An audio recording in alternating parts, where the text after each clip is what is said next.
Hello, everyone, and welcome to People and Production, upgrading your virtual events for 2021. My name is David Adler, and I'm the chairman and founder of BizBash. And during the planning phase of this event, the teams at BizBash and Convene sat down together to think through what really makes a great virtual event. As we reminisced about the best virtual events we've ever attended, and we've all attended a lot, we discovered that all of our favorite events have three things in common: great production value, human-centered design, and well-prepared speakers. So these are the topics we've asked our incredible panel to weigh in on today. But before we start, it's our job as event organizers to actually take a look at the program that we're using, because we're learning every day. We've had a year of lifetime learning in 9 months. And so we want every element of what we do to be part of our learning experience. First, we have the presentation, the broadcast presentation, and you're seeing it because you're watching me right now at this really cool screen. And then there's actually a really interesting thing. If you push the pause button, it stops it where you are, and you can go, get some candy and some snacks and come back in here and just click it on, and we're back. Below, you'll see all the resources of the broadcast presentation, and the team at Convene can help us during all of these types of events when you create your own hybrid events. So the next part of this is what's in the chat box on the right. So you can see the little chat box as I think I'm pointing to it right now. And if you can also do things, you can say anonymous, but we'd like to know who you are. If you don't have a question in mind, there's also an area that you can just read and upvote questions from your fellow attendees, which really cool feature. So it's like Reddit and things like that, where you actually go to the top. It's very, very interesting. And the upvoting, I think, is more important than ever, and I think it'll make it relevant. And finally, we are conducting polls throughout today's events, and when it's time, the Q&A box will automatically shift to display the polls. In fact, let's give it a try right now. And we're going to do it by saying, where are you joining us from? So we're going to create a whole cloud on that, and you can see where people are coming. We're all over the place. This is kind of amazing. New York, you're all hunkered down because of the snow. So it's great. You have time to do this. We see people from Connecticut and Washington, D.C., where I am today, Sao Paulo, Vancouver. This is Ottawa, Winnipeg. Fantastic. This is great. And this is from our friends at Slido, helped us bring this together. And you can get a sense of who's here, and we love that. So I think that's great. And now let's go to introducing our fantastic panelists. It's my pleasure to introduce them. And first up, we have Rich Goodstone. He's the co-founder and CEO of Superfly. He is the creative mind behind Bonnaroo, the Friends experience, Bravo, and other game exchanging experiences. And this summer, Superfly created a Small Business Live, a virtual fundraising event to benefit small businesses that are impacted by COVID-19, and we're going to hear all about that today. To date, the Small Business Live has reached more than 9 million viewers and has raised over $1 million, which is fabulous. Say hello, Rich, so we know who you are. Thanks for having me, David.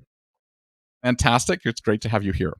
We have Maria Dillon-Kemp. Great name, Maria Dillon-Kemp. It just sounds so official. She's the head of marketing at Convene.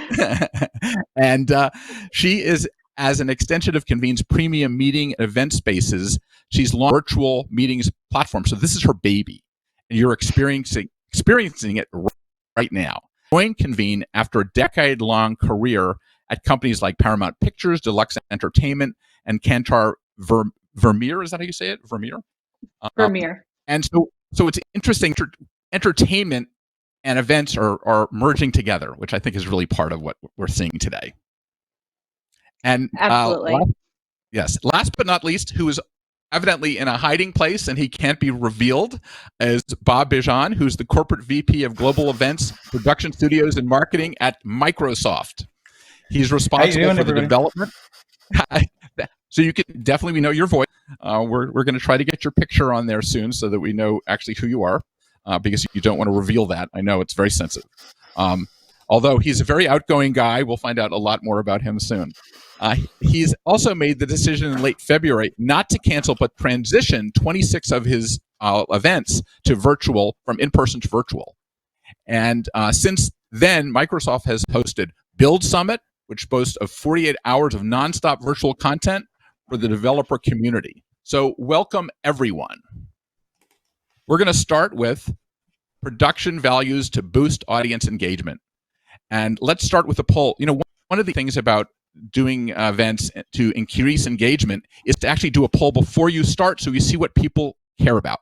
So let's go. Please answer these questions. What is your go-to engagement tool for virtual events? Q&A chat, polling, on-screen graphics, and that sort of special. I don't use engagement tools, but everybody does, because an engagement tool is as simple as a great conversation that we're having.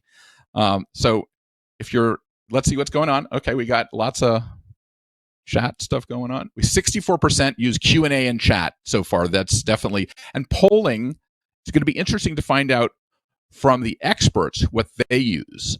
And on-screen graphics, I think, is an interesting concept. 5% of you just turn on the screen. So do we have enough? We're getting there. This is good. I think we're getting a sense of what's going on. I don't think the numbers are changing.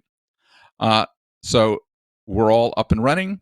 And so now we're going to go to talk to Bob, who is going to talk a lot about the cinematic versus theatrical approach to events. He's a big believer in this. He has a theatrical background. And I think first, Bob, can you tell us about that?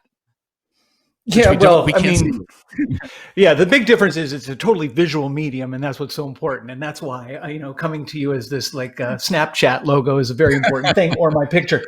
No, look, beyond what we've discovered very quickly was, one of the very first lessons we learned was this idea that you can't translate events into a different medium. And, look, any of us as creative people, I think, understand that concept. But then when you really start to kind of embrace and internalize the change management associated with it, it's huge, right? And one of the very first big things that was a slap in the face was, in the same way, a theatrical performer has to learn how to work with the camera instead of with the house, in the audience, when you translate from the stage to the screen. We had to do that in everything we were doing, from the way our executives kind of engaged with their keynotes to the way people presented sessions.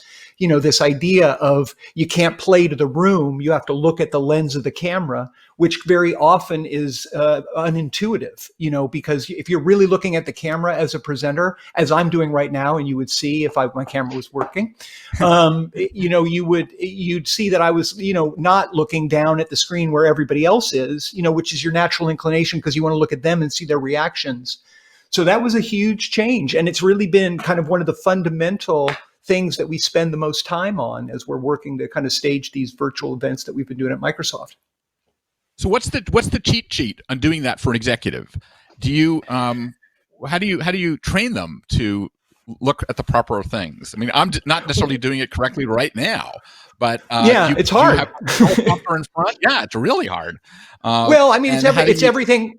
It's everything from kind of videotaping rehearsals and having people really watch, so very kind of using a lot of the techniques of athletics or the way, speech coaches would work, but also, really kind of understanding that you're not going to be just standing in front of slides the way you used to do on stage in a keynote. Like, we really have to make television. And, that was much harder 8 months ago when we started, because it was a subjective argument that, got a lot of pushback, as you can imagine. But what's happening now is now that we've done so many of these events and they've been at such an enormous scale, we just have a huge mountain of data that shows what people do and respond to and engage with.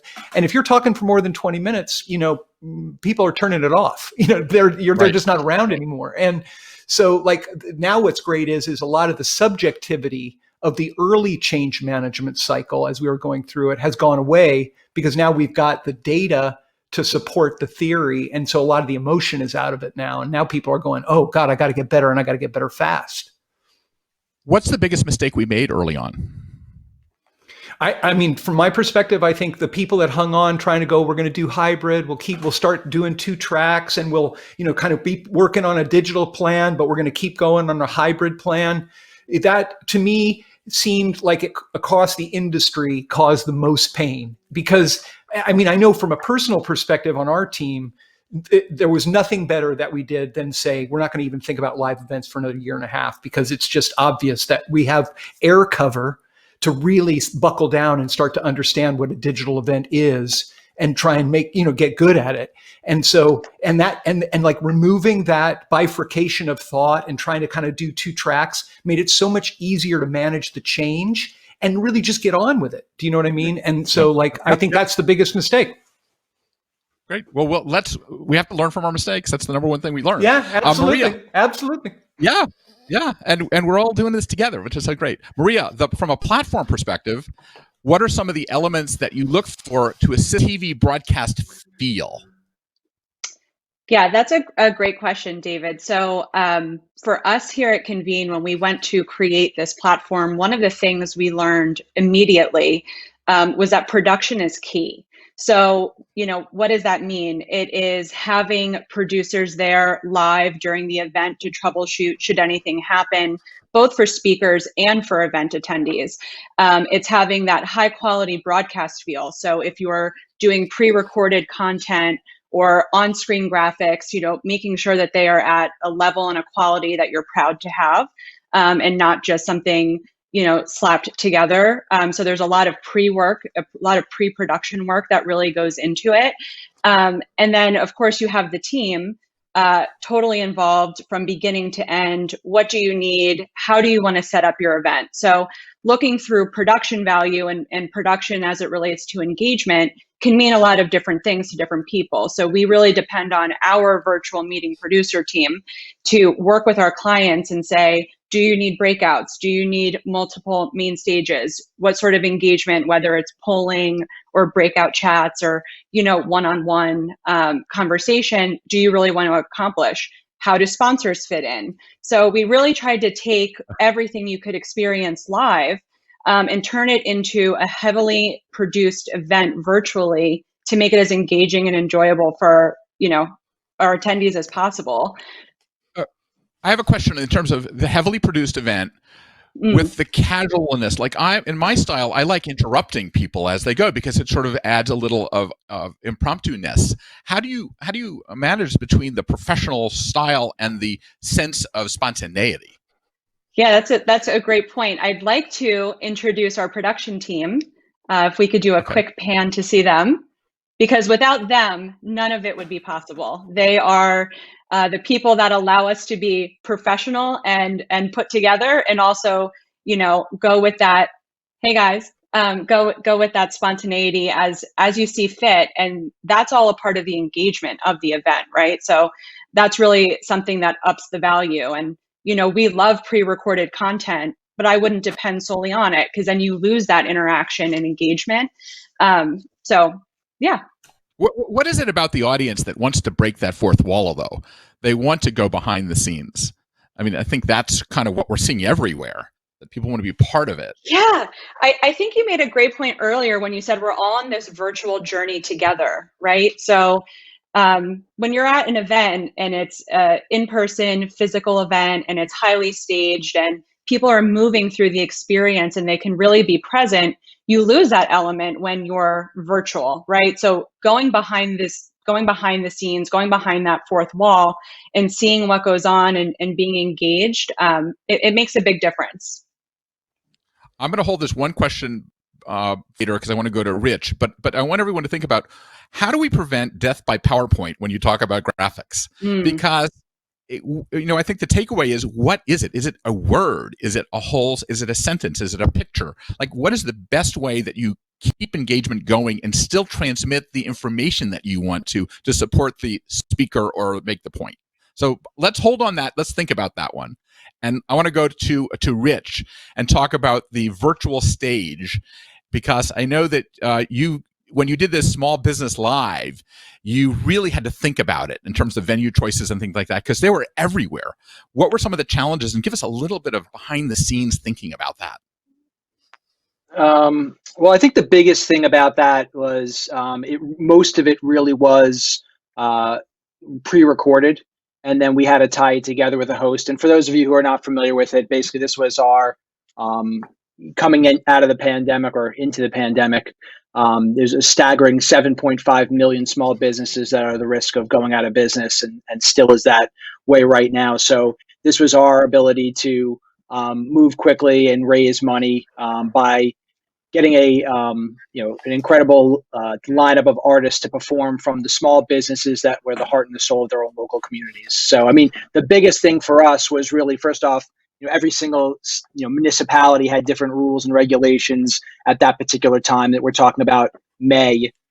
So we had 4 weeks. We were filming 20 artists, 15 different packages from small businesses. But the biggest thing for us was we didn't know what we were doing because we wanted the artists to choose the small businesses, because it really needed to be authentic in the sense of like, this is why they were as passionate about the issue as we were.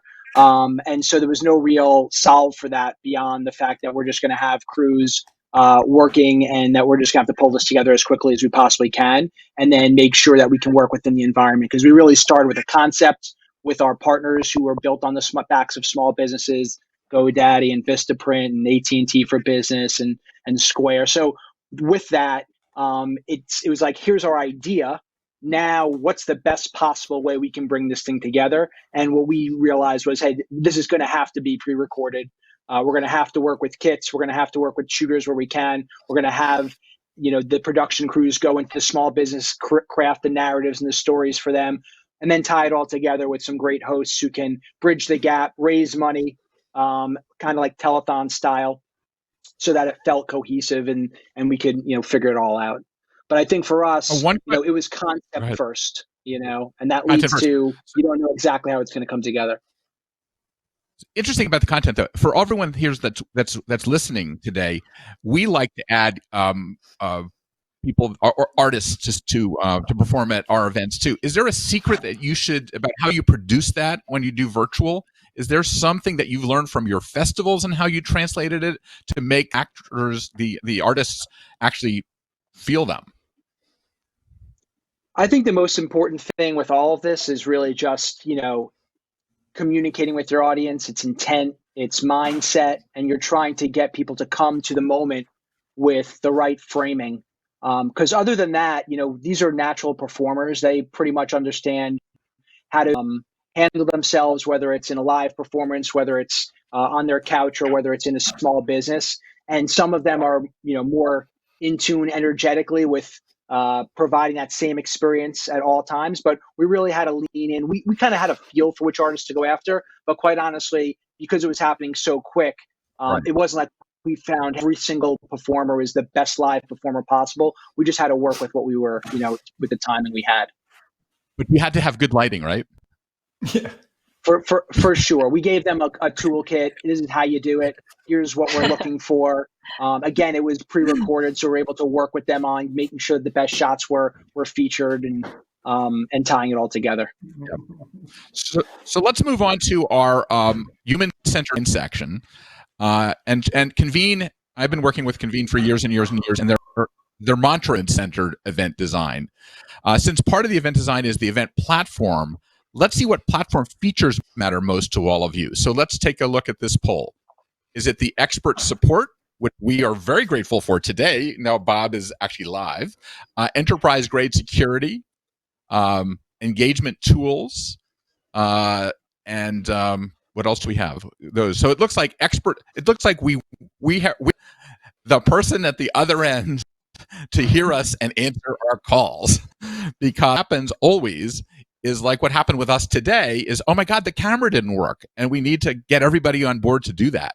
So if you notice, you waited a few minutes because we had to get Bob going, and now he's actually live. So here we go. We have event support seems to be really important. Engagement tools are number 2. Customizable aesthetics. I guess that's templates and things like that. I'm curious to see what that means, and maybe Maria can give us a little background on what you mean by that while we're taking this poll. Maria? Yeah, customizable aesthetic. I would just, categorize that in your brand, not ours, right? So if you want to come on and have a town hall or a board meeting or a conference, we want your company and your brand and your sponsors to be represented, not ours. Okay, that's a very good point. Yeah. So you're thinking about the next thing, and you've got this virtual event meeting platform going, and we're revamping the meetings to accommodate these hybrid events. Can you walk us through what you're thinking about and what you think the hybrid world will be? Now, all of us are sort of in the same boat. Nobody has any cheat on this. Right. So hybrid events is something I'm so excited about because we at Convene are betting on that being the future.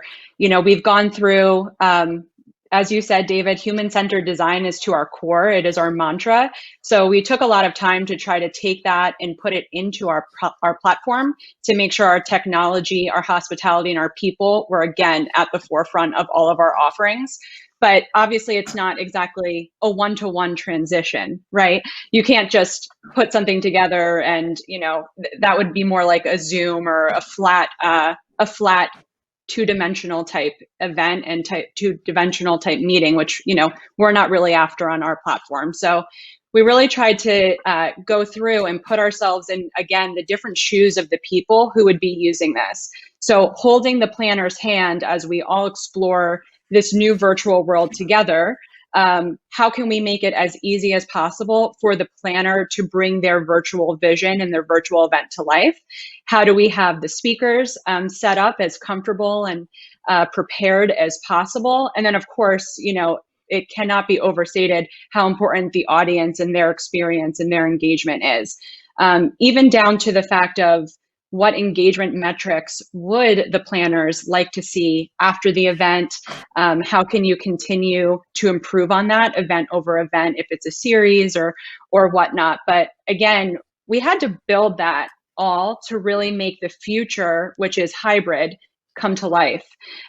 So as soon as the world opens back up and we are allowed to welcome people into our space, we're really excited to combine the power of this proprietary platform with our beautiful spaces. I mean, I can just imagine, as I'm sure you can, an event that spans LA, Chicago, New York, London, where those people might be in person experiencing Convene, and then you can have thousands of people on the virtual platform experiencing it with the same level of enjoyment and engagement that way. And it really makes a full 360 experience versus just 2D or a live stream from a venue.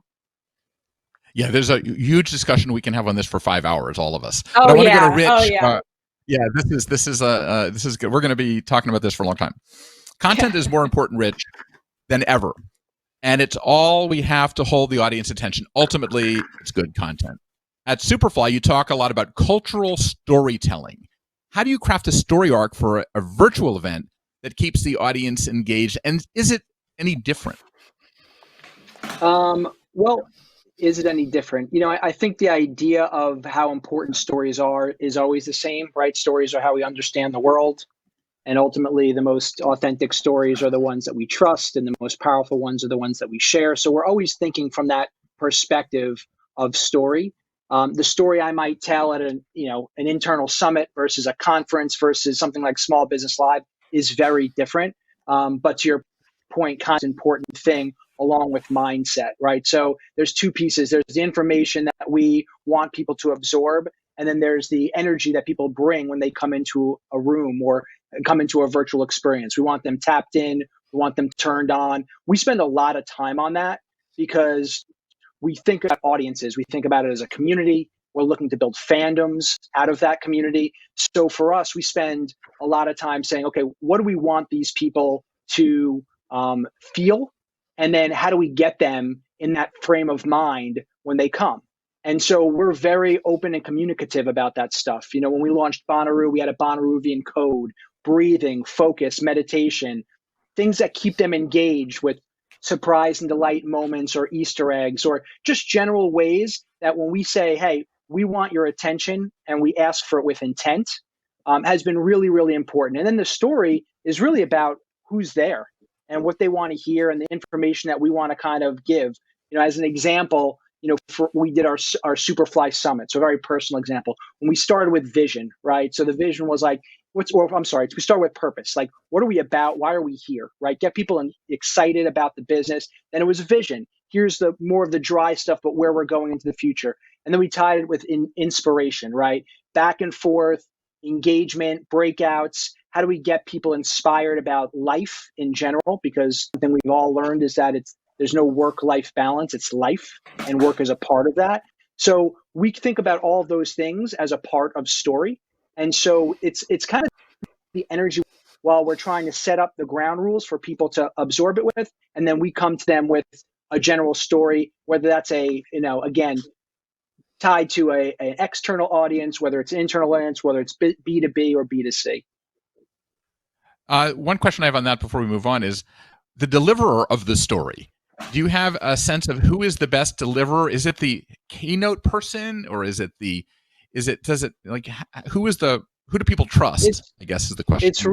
It's really anybody that you're going to put forth, telling their own story based on what the information is that they're supposed to be translating. So again, not often key. I'm probably not going to lead the creative conversation, right? I'm going to lead the more entrepreneurial, spiritual conversation. So different people line up. We had this guy in Q who does these incredible poetry workshops, right? He came with his own general vibe. Vulnerability, right, is always a key attribute for engagement, and getting people to within that moment, again, is really, really important. And listen, when I talk about things like breathing or meditation, like it calms the central nervous system, right? And by us asking people to behave in a certain way or be there for a certain moment, here's when the breaks are. Don't make it so rigid that you can't have the surprise and delight moments, because we know there's an outweighing.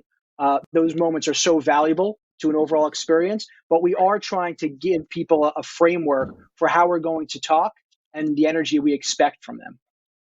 When we talk about human-centered design, I'm going to go to Bob in a second. I always believe I have a neuroscientist involved in everything I do.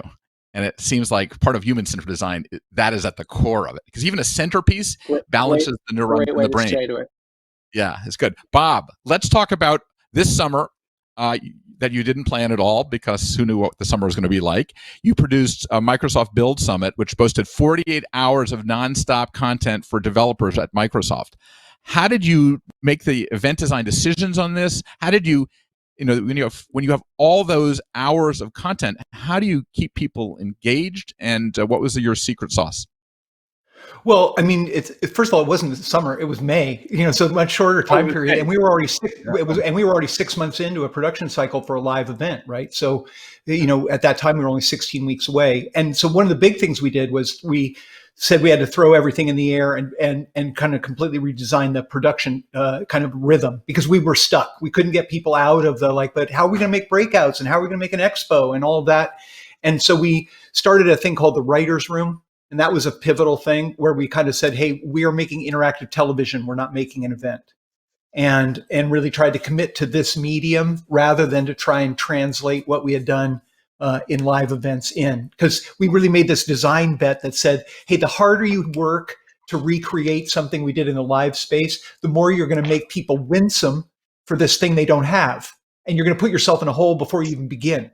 And so our job, so we really started it that way, and that was a fundamental piece. And then we really were saying, hey, what can we do in this medium that people were used to using? So we relied heavily on social media and this idea of trying to create time and place inside the context of the event itself to distinguish the event from a web page with video. And, in general, the results were pretty great. Last year we did 6,200 people at Build. This year we did 189,000 people. The satisfaction results were actually in 4 of the 5 categories better in terms of delivering a better experience than the live event. And, Build cost about $55 million to do in the live space. It cost about $5 million to do in the digital space. So, it's very rare that you see something that's more effective and less expensive. It was pretty cool. Did you, you come from a theatrical background. Did you have to go back into your tool chest? You're back in your tool chest. What did you learn from that? Well, I mean, look, the truth is I was a musical theater professional, and the collaboration that exists in a musical theater environment is the absolute kind of kernel to the alchemy of this kind of multimedia graphic experience, right? So to me, there's great parallels between a production stage manager's book and an ultimate event, kind of runtime engine that is operating in real time in the digital space. So there's extraordinary parallels. And then, multimedia storytelling like you do in the theater is again, very applicable. But you've got to remember that you're working to a camera, not an audience. That's the difference from a performance perspective. And to make the interactive piece work and to create the spontaneity, that cannot be scripted necessarily, though. So how do you sort of infuse that into it? Well, you start to realize like why so often people that come from improvisational backgrounds end up doing kind of talk shows and this kind of thing. You need that quality and the ability. You need that kind of resiliency and elasticity of your creative mind to be able to live in the moment like that, because it really is about kind of taking what people are putting on the web and then putting it into the show and reflecting it back, because that's what we believe. That's what really creates this sense of place and again distinguishes the event from just a set of web pages with video links on it. Now we have 2,000 people going to the to hire improv actors to help on their events. So we're going to now move on to speaker prep. We're going to talk about the complexities of preparing your speakers to present in a virtual format. And as always, we'd like to hear and do a poll first. So let's do this poll. In a word, what is the biggest challenge when prepping a virtual presenter? And what are the options here? Just a word. We want a word. This is a word cloud, I believe. I always love the idea that we're at least preparing them now. I've been at events for years where nobody even talks to the speaker, and you just get on and you do your thing and nobody cares. So I think it's critical as the internet becomes more important than ever, as the sort of virtual events, that the content is being recognized as critical. Where before, half of my team, this is not to put down my team, or in any team, they don't even go and listen to the speakers in many times, so you don't get the real-time feedback either. So it's a different thing. But here's technology. Learning the technology is really important. I think we're assuming that the content is great, though, in this. But I think that I would switch it to the content being the most important thing in making sure that a speaker is prepared, as opposed to the accoutrements. So any surprises there? I don't think any guys have any surprises in that one. I think it's pretty obvious. Maria, as the head of marketing at Convene and previously the marketing leader at Paramount Pictures and Deluxe Entertainment Group, you've created and produced hundreds and hundreds of events, and I've been to many of them in California and all over the place. What have you learned from that experience, and how has it applied to virtual? I think Bob sort of gave us a good insight, and let's go hire improv people. And how do you do it differently now? And give us some pointers that people can go back tomorrow and make their event better. Yeah, so I love the idea of hiring, improv artist to really be there, because there's no one better. But when you're not in the ability to do that and you're creating an event for executives or partners and whatnot, there's a lot that goes into it, obviously, from all sides. One of the things that I feel is really strong to focus on is that speaker prep piece of it. I think back to my time at Paramount, and not to ruin the magic for anyone on the screen or on the event here, but everything is scripted. And you have to remember that these are actors. They are professionals in making you learn and feel and experience something, right? So you start to see that the funny joke that was shared between two actors in a film on this interview is also shared 15 more times, and it is quite scripted. The funny moments on the red carpet, again, rehearsed, scripted.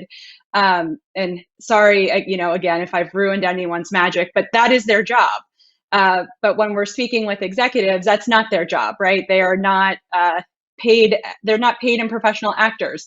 So how do we get those executives? How do we get the presenters to feel comfortable enough to kind of be vulnerable, take down the walls, engage with each other, and have those authentic moments that we all crave so much virtually? So, one of the things that we've really hung our hats on with this virtual platform is that prep in advance. And, I loved being able to chat with Rich and Bob and you, David, prior. We had a couple of different sessions. We really were able to get to know each other, get to know our backgrounds and feel comfortable, which, really lends to a different sort of event, as you can see, when we're all sitting here talking and can speak anecdotally to each other and about each other.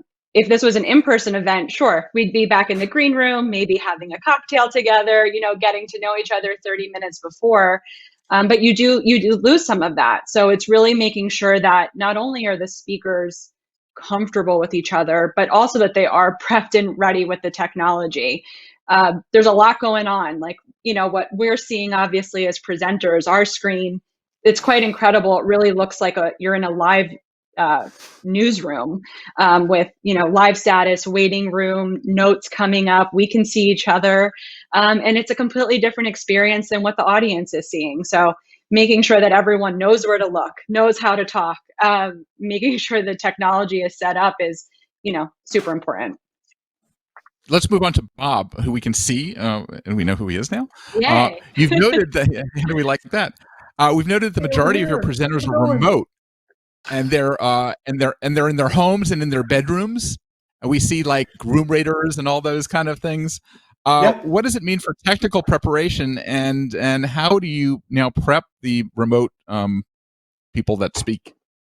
We give every speaker a rig that looks like this. I'm just kidding. No, honestly, it's a couple of parts, right? We actually do spend a lot of time kind of sending out kits like this to all of our speakers that has a light in it, a better camera, that kind of thing. And then we also, just like what Maria was saying, we spend a lot of time rehearsing. I think the one, and I think the one thing we would add that I think is interesting, and it gets back to this improvisational thing versus scripted. I agree with you, Maria. Like, great, everything is scripted and incredibly well rehearsed. The thing that we're finding, though, that we have to be prepared for is that we are not yet at a fully stable technological world for the delivery of, kind of digital events. And a lot of stuff goes wrong. And so, what we've found is like we've spent our whole conceit for the way we do events is like everybody sees the production. We let it show on the stage. We break the fourth wall like crazy. And it's a conscious effort because it's like, oh, that's our ultimate insurance. Because if something goes wrong, we've already established that we're already talking to you this way. We let everything show. And so we're all in it together. And dramatically, like from a narrative perspective, it was maybe one of the smartest things that our lead, narrative architect came up with to do that, because it was like, it's really worked and we've had to rely on it a number of times. And so that's the other thing we spend a lot of time doing with everybody that's involved in the show, is helping people understand that we are at a point in the medium where there is no such thing as a perfect show. And the key is how fast the crew and the cast and all the executives and everybody respond to what happens when the problems that we have technically inevitably go wrong. Today's session is a perfect example once again. Yes, exactly. But the one thing that I loved that you said, I wish I had a narrative architect, a story narrative architect. That would be great. I mean, it's a great job. It's a great job. It's a great job. There's one point that I want to make in terms of the speaker prep. I've been doing this thing before the evening before every event. I do a Jeffersonian style dinner party. And a Jeffersonian style dinner party brings people together, and you facilitate the entire thing. Like, it starts with me, we, and us. And I go and ask everyone things as simple as, what was your first job and what did you learn from it? And the narratives and the connections that people make bring that Maya Angelou feeling into it to the next day. And it is one of the smartest things I did. And the speakers become more bonded, because you see all the pictures of all speakers and none of them ever get to meet each other. And it's the benefit of being a speaker at it. So let me move to Rich. Not all talent is speaking talent. The Small Business Live featured more than 15 live performances from artists like 2 Chainz and Leon Bridges and Brandy Carlisle. What does prep look like for the non-speaking talent? First off, I think Maria and Bob had a bunch of great nuggets in there. I think the only thing I can build on is, when you're working with natural performers and entertainers, it's a little bit different. We're trying to align on purpose and making sure that they're there for the same reason. If there's additional things we want them to do outside of their normal performances, whether it's meet and greets, it's making sure they're comfortable with those types of things. But other than that, it's a lot of the same stuff, except we're borrowing the brand equity. So we're going to let them do what they do best. And if we've got something that we're bringing to them, they're two-way relationship conversations. It's hey, what's most meaningful to you? Here's what we're trying to accomplish. How do we get the best out of both of these things and then align on a path forward? But a lot of the times when you're dealing with entertainers, we're getting them there to entertain. In this particular case, there was, we rallied around the small businesses that were so important to them. So they already had a narrative. We just kind of helped them craft how they would speak about those businesses for a format that was kind of, pre-recorded as well as live to make sure that it worked for the format. But other than that, we kind of let these people roll from that perspective, because the most important thing was we got alignment on the purpose. We were there for the same reasons, to raise money for, small businesses. And so they were a part of the team at that point. That's so interesting, because a lot of times when you deal with artists, they don't like to actually speak, and they do their art in a sense. So yeah, and I think those are the ones that we weren't looking for this particular project. And we had a lot of those conversations too, right? Like, hey, we'd like to be a part of it. We don't really have a business that we're that passionate about. It's like, you know what? That's great. We're going to obviously work together in the future, but we're looking for some people who are really passionate about this particular project. Comes through, and it's in the results. That leads into the next part that we're going to talk about, which is the virtual for good. But every single one of us have talked about purpose. And we're in a very serious moment where everybody is struggling and having their own issues. In October, Microsoft was the creative and technical partner for the Shine Gala in support of Mary's Place in Seattle. And for those who don't know, Mary's Place operates 7 family shelters in Kings County to support struggling families with housing and employment resources. Tell us about how you collaborated with Mary's Place and the process of pivoting to this in-person gala to a virtual one, and also how you didn't take it away from them too. I assume that because big Microsoft's coming in to tell you what to do, you can't do that, and you don't. No, but so the quick story is this. The band I play in, we were the house band last year for the inaugural Mary's Place Gala. They had never done one before. And the committee that last year had this idea of doing this kind of talent show, kind of think of it as The Voice.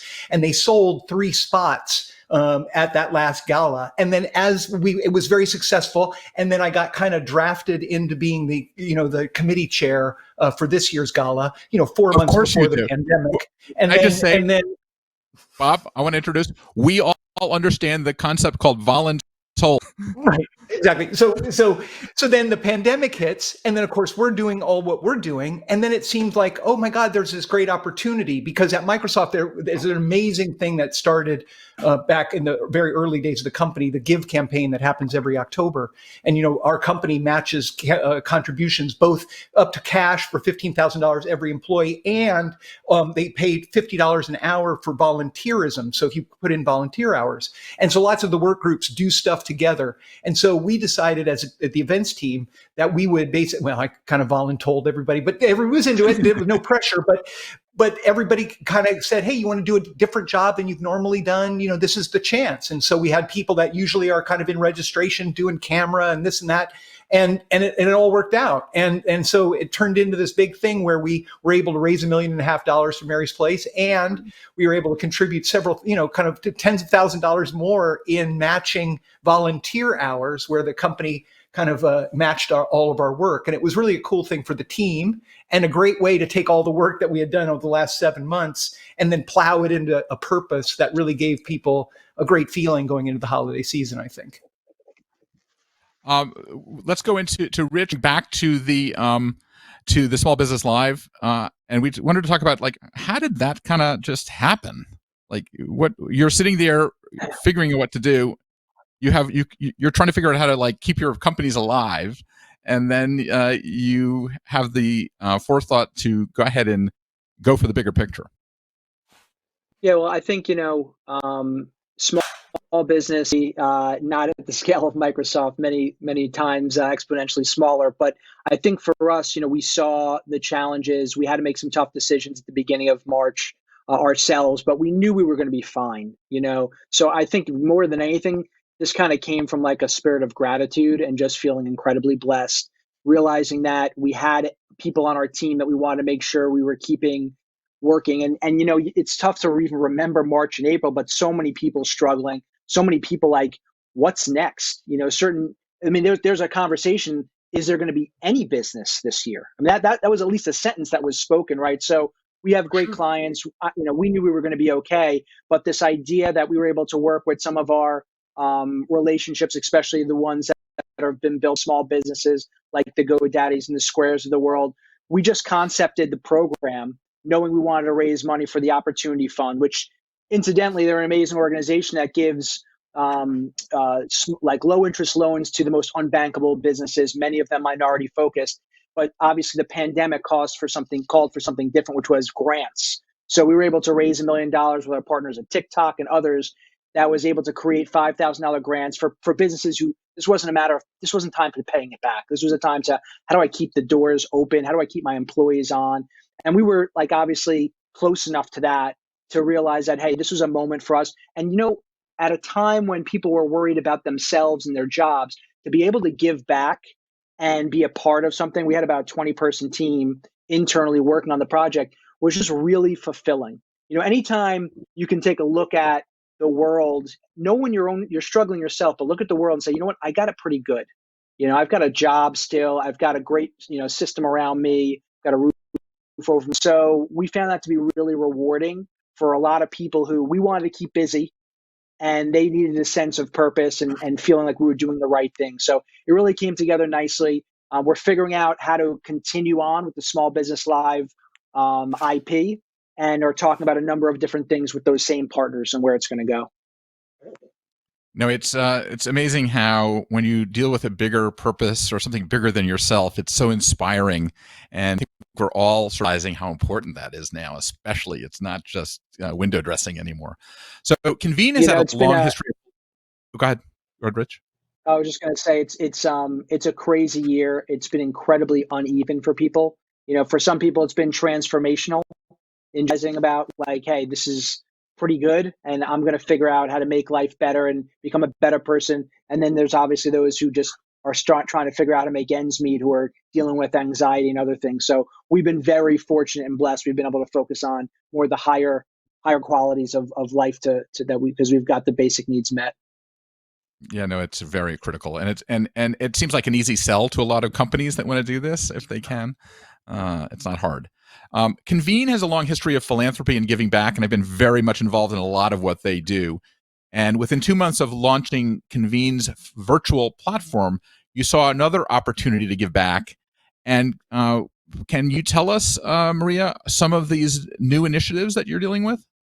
Oh, I would love to. And Rich and Bob, those are both very beautiful, and would love to learn even more about them and potentially collaborate on them in the future. But for what we did this year, particularly in spring 2020, obviously in the middle of this pandemic here, we launched this Amplify Your Voice program. So really, what that meant to us with social justice being at the forefront of Convene's values, and something we as leaders and as team members really believe in and strongly care about. So we ended up donating our platform and production. So that meant the team was donating their time, usually off working hours, making sure everyone had the same level of preparation and attention that you would if you were a paying client.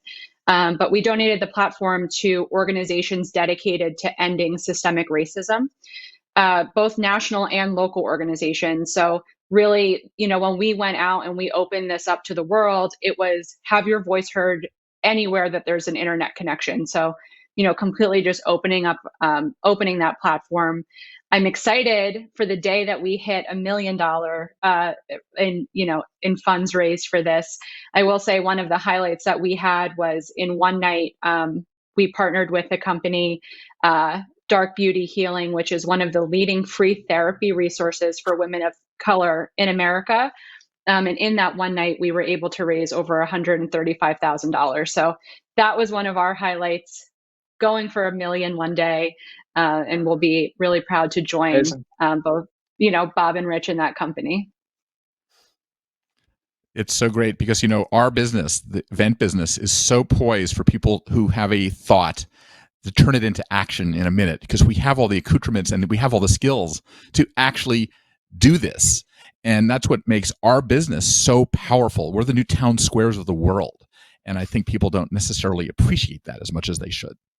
Yeah, I think, David, it's something it's something that's so exciting, right? So while 2020 has been a year full of complete heartache and strife and stress for everyone, and sickness, and we could keep going on. I think that for us in the events industry, we're in this really exciting place where we can start to create from scratch. Like, we're truly building, right? I talked about it earlier. What does hybrid mean? We get to define it, and we get to create it, and it'll only get better as we go. So I think for our industry, we took a hit right at the beginning, but I think we're going to come back stronger. Well said, Maria. They did. Yep. They did say it was going to be like the Roaring '20s. Oh, yeah. So I don't want to get too complacent about that. So in terms of questions, let's go back to the one question I asked earlier about how do you prevent death by PowerPoint in every presentation that we do? What does a visual look like that's effective? Bob, do you want to talk about this? Since I don't want to demean PowerPoint. I'm sorry. No, I don't think you are at all. I mean, it's apt, right? But I think the fundamental is that if you're asking that question, and I'm not trying to be disrespectful in any way, David, it's kind of like I would argue that it's the wrong question, right? Okay. Because go for it. Because you got to make 20 minutes of great television is what you have to make. Right. Right. And so anything what about a speaker? No, speaker, that's what I'm talking about. Is left to their own devices. Yeah. But what what advice I'm do you saying give is to the speaker? that no segment of your speech should be longer than 2.5 minutes, that you should be changing the frame every time, that you need to equally balance that 20 minutes between video of other people, yourself, as well as graphics. And the graphics can't be static. They have to move. And give us if you're... Play that out. Sorry? Play that out a little more so that people can get the practical aspect. It means that you've really got to start thinking okay, this is why I have this switcher in my office, because I often do this if I'm giving remote speeches, and I'll play this and then I'll do the cooking element and talk about it this way. And I build my slides so that I can have myself on half of the frame, and my slides are built in vertical format now, that I can always map myself in, so I can always be connecting with my the people that I'm presenting to. And so all of those things have to work together. And, I try to put videos into a 20-minute speech, because people really are, and there are probably a lot of them that are doing it right now, looking at their mail, looking at websites, having this running in the background. And it's like, you have to start to recognize that that's true, and then leverage all the tools you have to keep people paying attention to you. And it's not enough to stand there with slides anymore. You just can't do it. Oh, yeah. But what is this? When you put a speech together and you want to capture people's attention, is there a formula? I mean, you gave us kind of a formula, but do you have any sort of thoughts about when you do it? How do you start off a speech? How do you get people's attention in the beginning? What is your... Well, this is what I think Maria was talking about how exciting it is in the medium, because it's been a long time since people in the agency position, and in a way we operate even internally at Microsoft a lot like an agency, where we're strategic partners again. That's part of what's so exciting, right? Because there really is stuff that we know and understand that our clients really don't know and understand. And so we're back to some of the fundamentals that all of us as kind of creative producers in this field started with, which is hey, understand the subject and then start thinking about how you create the presentation, right? So we're back to spending time with people so that we can observe the way their presentation styles. So then you go, oh, you know what, this person really should be a voiceover of a manga set of, comic book novel narration of his business story. Like, we're literally doing that in terms of one of our executives telling a transformational story about one of the biggest businesses at Microsoft that we're going to do for a speech later on this spring, that we're only going to use his voice, and we're literally illustrating the whole thing like a manga comic. Like, so, I think all bets are off in terms of the creative landscape, because we're working in this new medium, and we're back at the beginning where you really can experiment in a pretty exciting way. Most of the people that probably are on this don't have big companies behind them, so they're bringing in a speaker, and they are sitting there in front of their computer, and they have to make their presentations perfect. Maria, how do you advise them then? Yeah, that's a great question. So that's a part of our, handheld service that we offer as part of hosting an event on our platform, right? So we have our production team, we have a pre-recorded broadcast studio, we have a live broadcast studio, and of course, as we saw earlier, the control room that is running everything on the fly. And then, embedded in there are our experts, our event experts, just in the same way as in a physical space, we would make suggestions of where to place things, how to interact, a good run of show. They'll do the same now virtually. And I think, my favorite analogy for this is really like a live TV show. Right. I keep going back to thinking of the Today Show and look at this camera and this segment's next, and lower, graphics on the lower thirds, highlight slides coming in. But it really is a whole team effort. But, we're part of the reason to use Convene would be getting that expertise on how to go ahead and build that if you can't do it in-house for yourself. So the coolest thing I'm looking at right now is the questions from the Slido. And there's one question here. I don't know if you guys can see it. It's 68 people want to ask this question. So this is the one I'm going to throw out here.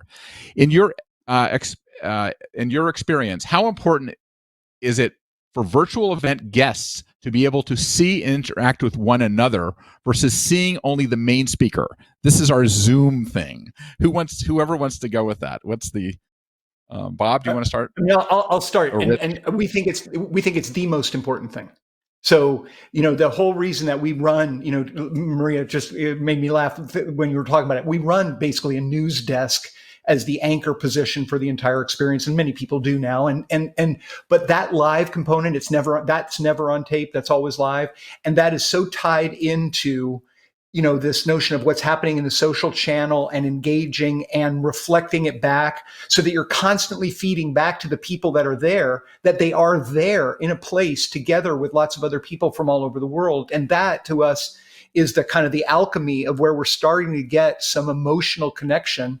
Not in the way you do in a live show yet, but you can see that there's an ember there that we could really explore. Another question. Maria, do you have a comment? No, I mean, I totally agree. We think it's also quite important, especially once you start breaking it down into what sort of event you're hosting, right? If it is, a town hall where you're talking about, how you've ended the year and you want people to really be engaged, and it's meant for, team unification and bonding.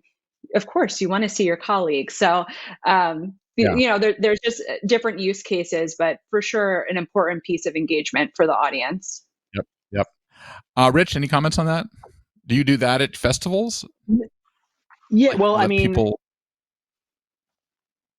as it relates to live experiences, obviously, I think to Bob's point, you're not going to recreate the exact same thing, but in a variety of different situations based on the information that you're trying to communicate, one-on-one sessions, one-to-many sessions where people can engage.